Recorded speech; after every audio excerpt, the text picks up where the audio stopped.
People of Earth, we have come to upgrade your cosmic consciousness. DNA activation ready. In 3, 2, 1.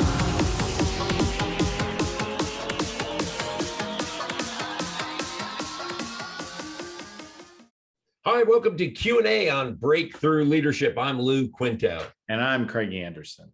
Craig, I'm telling you, I've been doing a lot of reading the last couple of weeks. I don't know what it is. Maybe it's those dog days of summer that they talk about where you just get lazy, but my laziness has turned into becoming just a voracious reader. And I was reading about trends in leadership, particularly in college, because you and I think have spoken on different occasions on how college doesn't do a good job of preparing its students and future leaders to be leaders by talking about soft skills. It's primarily all of those things that they consider the hard skills that I believe that we've talked about in a previous podcast, that soft skills should be called hard skills, because they truly are the mortar between the bricks that hold everything together. And if you have a leader who doesn't have good interpersonal skills, can't resolve conflict, can't delegate, can't encourage ownership and collaboration, I don't care what experience or knowledge they have with the basics of management, they're not a good leader. So I thought today we would do an episode entitled Leadership Traits They Don't Teach in College. And I will tell you that I had a list of at least 15 things, but I don't want to bore our listeners or viewers. So I picked the top three. And the top three traits that I truly believe, and again, this is based on just my experience of 35 years of working with other companies internationally. These are three traits that have been highlighted because of COVID and because of our remote work that I believe colleges need to do a better job in making sure that they teach them. So out of the three, the first one that I believe they need to teach in college is that leaders need to grow their people. The second one is that leaders need to listen to feedback, and not just feedback from the people that they report to. They need to listen to the feedback of the people who report to them. Yeah. And then the last one, and this is going to be just like that whack-a-mole again. It's popping its head up. We're gonna take a stab at it. Leaders need to be empathetic. So that old chestnut. What? I'm sorry. What did you say? I said that old chestnut. Leaders. Yes, that old chestnut. Empathy. So why don't we start with leaders must grow their people as a trait that does not get taught in college. Yeah. So this one really bugs me. I'm getting rantier on every one of these episodes, but you know what happens is, right, we get these people in leadership roles who don't know how to lead. They don't know how to grow people. They don't know how to build people up. And then they get promoted and someone else comes in. And what do? They don't teach that person how to develop people, how to be a mentor, how to be a coach.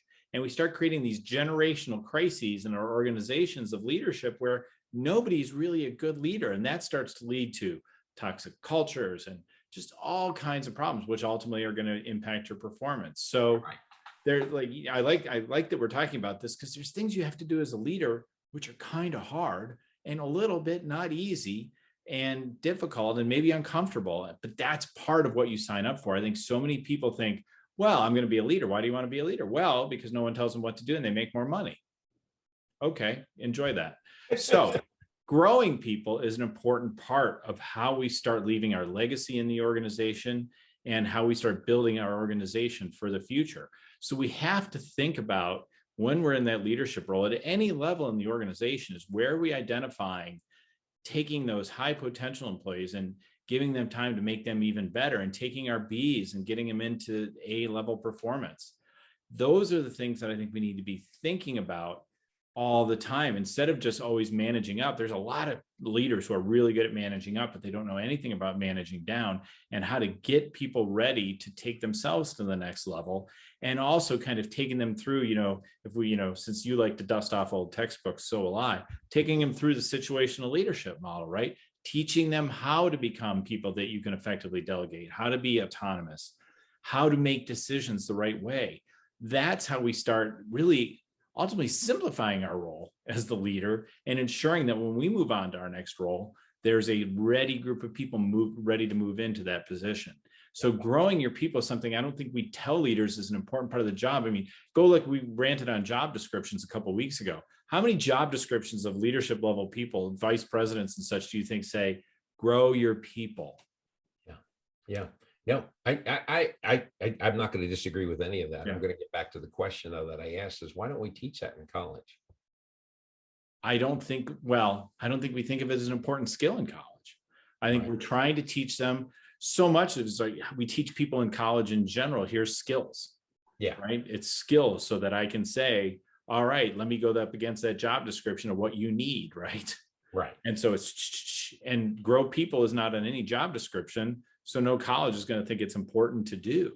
Right. Right. I think maybe this is where you get into this thing where college presidents say, man, we are graduating people ready for the workforce. And CEOs go, man, these people are so not ready for the workforce. We have to teach them, and probably a lot of what they're trying to teach them is some of these soft skills.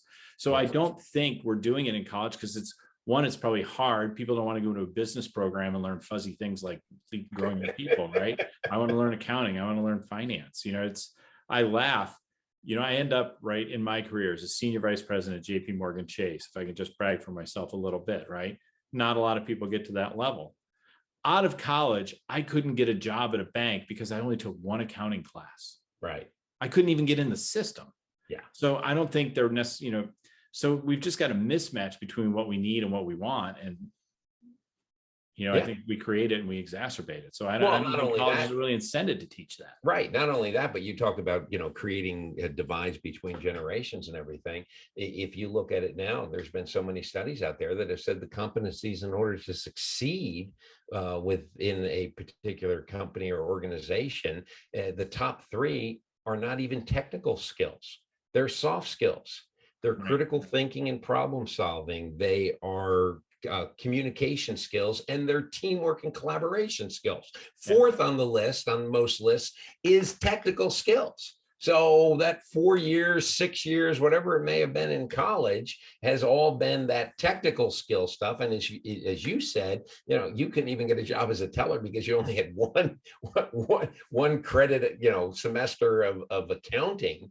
It's because back then, that's when technical skills were considered a top competency for hiring. Today, executives know, leaders know that in order to be successful, you've got to have those skills. So I truly believe that our educational system is behind what's actually happening in our business environment. And as somebody who has spent 35 plus years doing training and development, or I'd like to say learning and development, training is something that we do with animals, learning and development we do with people. It amazes me how companies really have to budget their time and say, well, we really don't have time to train our people, until the end of the year. It's almost like there's this opening, this magic opening, like we do all of our work for the first 3 quarters. And then in the fourth quarter, most of the numbers are pretty solid by then. And if anything, it's just a little follow-up. Right. Now we can train our people. It's got to be an ongoing thing. It can't be something that is just we do, once a year when we pull out the Christmas decorations to decorate the office. Now we're going to pull out the learning and development decorations. It needs to be a top priority because, as you said, people need to grow. Things change. People are coming out of school or out of other experiences, not truly having the up-to-date or upskilling that they need to continue to push forward as time goes by. And, we talked about plenty of times, that's the way we always do things. Well, part of that mentality of that's the way we always do things and why people feel comfortable is because we haven't challenged them with new skills to be able to look at things differently and approach things differently. And so we need to go back to get rid of that. That's the way we always do things. And learning and development truly needs to be part of growing your business. That's where a lot of the money is. If we're going to I'll use, and I know you probably won't like this, but it's like I purchase a machine or a car. I'll use a car. I purchase a brand new car. It's running on all cylinders. If I don't maintain that car over time, the car starts breaking down. If you've got a factory and you've got machines in the factory, you maintain that equipment on a regular basis, change the oil, clean it, take care of, replace parts, do what you need to do. That same philosophy, if I can call it that, has to be applied to our people. We can't just hire someone with a great resume, with good experience, good education, and expect that they are going to be that shiny new car their entire career, or even the first 3 years. We need to continue to provide them with advanced technology, insight that helps them survive in what is going on in the industry today that they're in. Because if not, we will be the dinosaur. And I know, rant over. Thus endeth the rant. But I want to push on something you said, where companies don't want to hire someone to come in and train till the end of the year. Right. That's part and parcel of this problem, is we think the only obligation in the company to train people is over in HR. Yeah. That's not where we train people. To torture your auto example, right? It's like saying, hey, I got a car. I'm not going to put gas in it. I'm not going to check the tire pressure regularly. I'm just going to worry about the service guy to deal all that, while at the same time, suddenly I'm dead in the road sitting on flat tires. Right. We think there's so many problems when leaders think, well, let's throw it over the wall to HR. We've talked about that with employee engagement. It's got to start with the leaders. They're the ones who start developing people through the time and intention. So yes, if I want to do a big seminar on critical thinking, yeah, I may want to bring you in to do that through HR. But I also need to reinforce those skills. I need to teach those skills until such time as that does happen. Yep. So I just wanted to add tack that little rant on. Yeah, no, there truly is a disconnect in most companies where HR is responsible for the training, but yet there's not that follow-up, because it's like HR hands off and says, okay, we've hired Lou to come in and do communication leadership training. We've hired Craig to come in and do coaching training. And then the manager of that group or that organization that had that specific need is not fully up to speed on what you and I are going in and training their folks on. And then what ends up happening is it becomes that check the box activity that you and I have ranted on before, where the company did its job, HR did its job, check the box. We brought in a vendor to provide us training in communication skills, and the employees then check the box by saying, I had my butt in the chair and I attended the communication training, boom, done. And it stops right there. Yeah, there's not that post-learning follow-up where the manager of those people, the leader of those people, needs to be in the middle of HR and their people and carry through with growing their people based upon the new learning and development training, whatever you might want to call it. They need to be in the middle to make sure it's implemented. Okay, so that's our episode. We don't teach that in colleges. The other thing we don't teach in college is to get leaders to drop their leadership facade or ego and take feedback. And again, not taking feedback just from the people that they report to, but leaders taking feedback from the people that report to them. So you're in the coaching business. Talk to me about leadership and feedback. How does it help a leader to get feedback? It's funny. I just blogged about this over in my blog the other day, about 5 keys to building trust in your organization. And it's part of this is check your ego at the door. It's number one, check your ego. And listening to feedback is a great way to puncture that ego if you can do it with an open mind, right? One of the dangers, I think, for all of us in leadership is people don't want to tell us the truth, right? It's the whole emperor has no clothes. They just want to give you what they think that you want to hear. And it's really hard to so even if you are aware and you want to check your ego at the door, it's difficult to get people to give you honest feedback. Right. If you're a big egotistical, oh, look how smart I am leader, it's right out of the door. That's where, 360 is always fun. Those people can really get skewered in a 360. So, but that's not good leadership if you've got such an ego, no one wants to do it. You really have to get to the point where you are open to feedback. Realize that there's a whole lot you don't know as a leader. And I had my moments where I struggled with this. You need to realize that you need to be open to feedback, both formal and informal, to understand exactly what's going on and realize where you're making your mistakes. When I'll never forget, pulling a team through a really challenging situation and trying to stay on even keel and everything else. And at one point, I just kind of lost it during a conference call. And a guy who was a very good guy, worked for me, but had a lot more experience than me, he just pulled me aside after the meeting. He says, Craig, you need to hold it together. Everyone is looking to you for how they should be reacting to circumstances. And I know you've been doing a good job, but you can't let it get to you like it did today. And I saw it creep up on you. And you need to be open, because I could have just brushed him off and say, hey, man, I got this. I don't need your feedback. Right.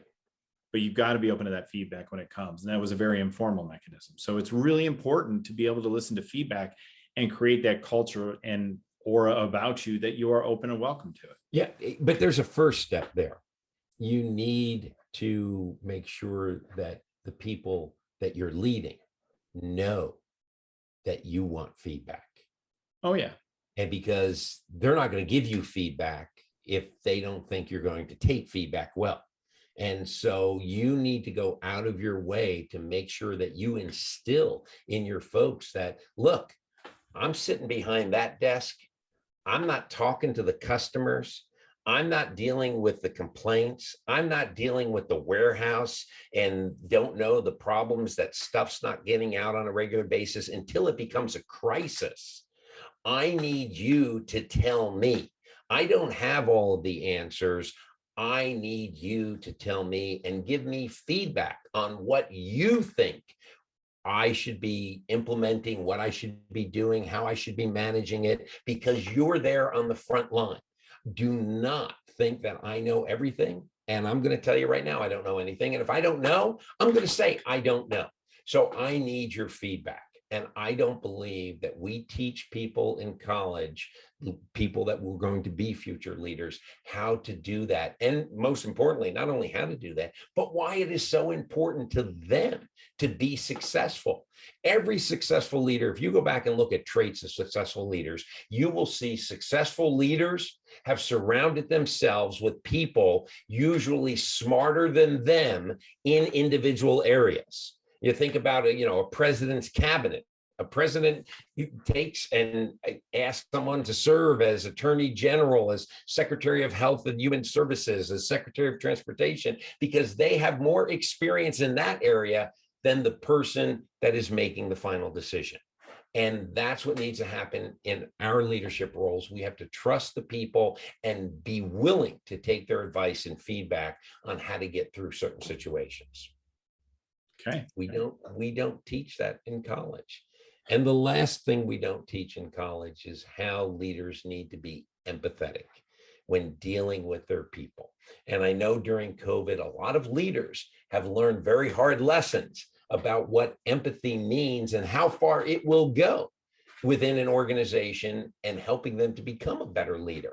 And the only reason why that has happened is because we have learned in this particular area of remote work, we've come into people's homes. We've come into their bedrooms. We've come into their offices that they have at home. We've come into their living rooms. We've come into their kitchens. And we have seen some of the things that they are dealing with as people, as opposed to just seeing them come to work every day at their best. Remote work, we've seen them maybe at really they're not best. And then when we've had Zoom school, we've seen kids come up and interrupt parents and say, hey, can you help me with this homework? Or we've seen individuals who have been caregivers for either a spouse or an elderly parent. Those are things that leaders didn't know before. And so leaders have truly learned that empathy is an important part. And again, we've never taught that in college.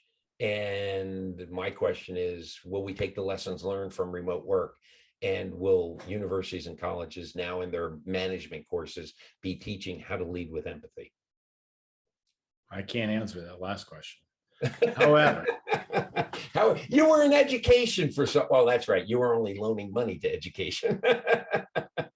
I was closing the gap between what charges college made and how much people save for college. At any rate, separate topic. The empathy thing is a very important thing, right? And maybe we've seen some of that, but let's not kid ourselves. There were some leaders beforehand who were really good at this, who actually could be empathetic, and it's almost shameful to say, oh, I had to see all that stuff to realize people's lives were hard. I think it's attention as a leader to realize, hey, look, I know people have hard lives. I also have results I have to get done, right? And that's always a fundamental tension.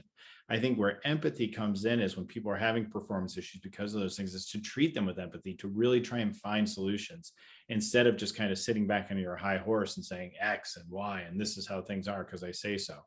There's how we react to those situations is an important piece of where we show empathy to people, and we can show vulnerability in ourselves where we know it's the same issue.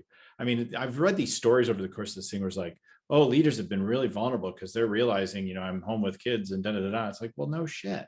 A lot of people have been dealing with it. It's actually your own hubris that you're just now realizing it. Right. So, I think we really need to look to say, what are those ways we can treat people with empathy when times are hard for them and realize that's going on? Where can we find ways to meet them in the middle instead of just saying, no, come all the way over to my side? That's an important piece of empathy. I think the thing we have to also be aware of is empathy can only go so far. Sometimes we still have to make the decision that says, look, I can't have it work like this. I've worked 1,000 ways, I've worked 3 different ways to try and find a way to make this work, and it's still not working. Right. Let's find a way to kind of either move you to a different role or find a way to move you on. Yeah. And again, that becomes the thing. There's different ways to do layoffs, right? There's like, you're out, or there's the empathetic way, right? Yeah. And we saw a lot of you ever watched Up in the Air, right? When George, does his George Clooney, yeah. So that's where I think the lesson is. I don't think we want to go so far down this empathy argument to say, hey, we never have to make bad decisions because we're empathetic. Sometimes we have to make hard decisions too. Right. And that's something we should be telling people is coming. Right. But the difference now is we've been empathetic up until that point. Before, we weren't empathetic. It's just job wasn't getting done, productivity's done, we're gone. We don't want to hear why, we don't want to need any reasons. I've got numbers I've got to meet. You're not meeting the numbers that I need in order for me to meet my numbers, and we move on.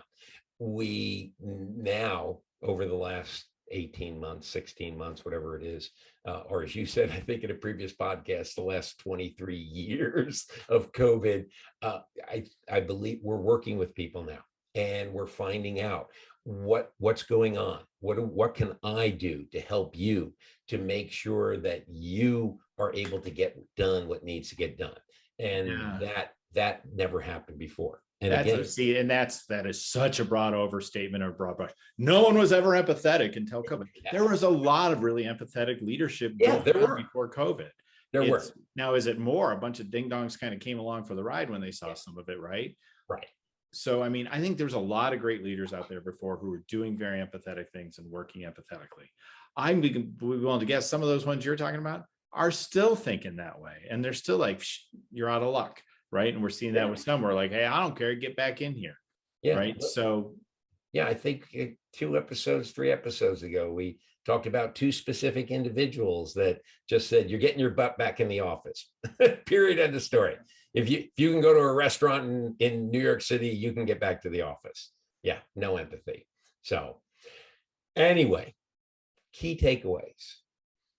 Key takeaway. I think what I've learned is, since you use that car analogy, we need to get colleges to do an extended warranty where they can go back in and teach them some of these soft skills so we don't have to rely on our HR teams to do it. But ultimately, I think the key takeaway is, look, we've got to take responsibility in a lot of different areas when we're in leadership roles. And we've just touched on a few of them that we don't really talk about much in college programs and in the educational piece, around growing people, around listening to feedback, around having empathy. There's a lot of things that we don't think of when we think of leaders, right? We always think, I get this into the DISC, which I don't know well enough to be dangerous, right? Oh, leaders are all high Ds. They're all type A personalities, grind. No, they're not. Right. There's a lot of great leaders that are not like that. And so there's just things I don't think people realize walking into leadership roles because we just don't show them. Yeah. So that's my takeaway.